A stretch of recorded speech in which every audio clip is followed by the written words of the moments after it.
Әлеге форумның исеме жисеменә туры килә. Алма бирмә дип атала. Ришвәтчелеккә каршы көрәш һәм аны булдырмауның бер усулы үсеп килүче буынны балачактан гадел булырга өйрәтеп тәрбияләү. Шул максаттан балалар арасында менә шундый конкурслар оештырганнар. Алар үзләренең карашын яхшы сүрәтләрдә чагылдыра. Әлеге хезмәтләр турында безгә сөйләп бирсәгез иде. Менә инде Татарстан Республикасы Мәгариф һәм фән министрлыгы 11 ел рәттән республика күләмендә ришвәтчелек балалар күзлегеннән дигән бәйге үткәрә. Быелгы елда шушы бәйгегә 810 эш кабул иттек. Аник татарча бер татарча рәсемле язылган. Безнең Мәгариф министрлыгы республикада 2 миллион татар яши. Безнең татар балалары татарча яза белмиләр.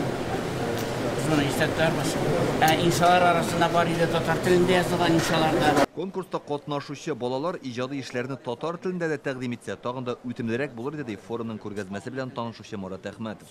Мы пытаемся сегодня на этой площадке обсудить, какие есть дополнительные способы и возможности по минимизации коррупционных рисков. Ришвәтчелектән арынуның бер алымы дәүләт хезмәтләрен электрон форматка күчерү. Татарстанда бу тулысынча хәл ителгән. 300 төрле хезмәтне электрон рәвештә башкарып була.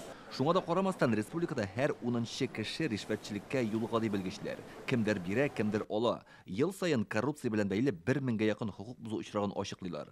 Килгән зыян күләме 3 миллиард сум тирәсе. Бу мәсьәләнең бик нечкә һәм читрек икәнен танырга кирәк. Һәм шуңа күрә бик халык белән ачык эшләп, һәм аны бар мәсьәләдә хәбәрдар итеп, шул ук вакытта бөтен хукукый документларны шул ук халык белән киңәшеп, кешеләр белән экспорт төркемнәре булдырып, алар белән киңәшеп, бәлки инде гамәлдә булган менә бу программага да нидер үзгәрешләр кертеп, чөнки без шундый зур тизләнеш белән яши торган заманда хәзер, шуңа күрә һәр даими һәр яңа туган көндә ниндер яңалык эзләргә кирәк. Ришвәтчелек иң киң таралган тармаклар медицина, мәгариф, торак коммуналь хуҗалыгы дип форумда чыгыш ясаучылар. Хәтта безнең ишегалды программасы буенча күп катлы йорт тирәләрен ремонтлаганда да хәлемләшәләр. 4 сантиметра вместо 11 положенных.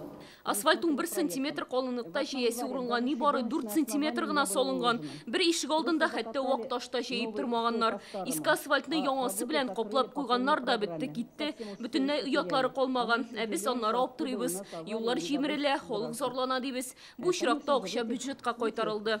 Күп очракта хилафлыкларны кешеләр үзләре күреп ала. Бу мәсьәләдә халык контроль системасы киң кулланыла. Быел 80 мең мөрәҗәгать кабул ителгән, шуларның 4тән 3-е уңай чишелеш тапкан. Тик намуссызлар да бар. И такие есть вопросы, когда мы видим, что... Шундый очракларда була. Мәсьәләне хәл иттек, төзәттек дип, икенче яктан фотога төшереп җибәрәләр. Игътибар белән карый торгач, алай түгеллеге ачыклана. Ришвәтчелеккә каршы көрәштә журналистларның өлеше зур. Коррупционер, он как вурдалак. Он боится солнечного света и цвета телевизионных прожекторов. И сгорает в этом свете.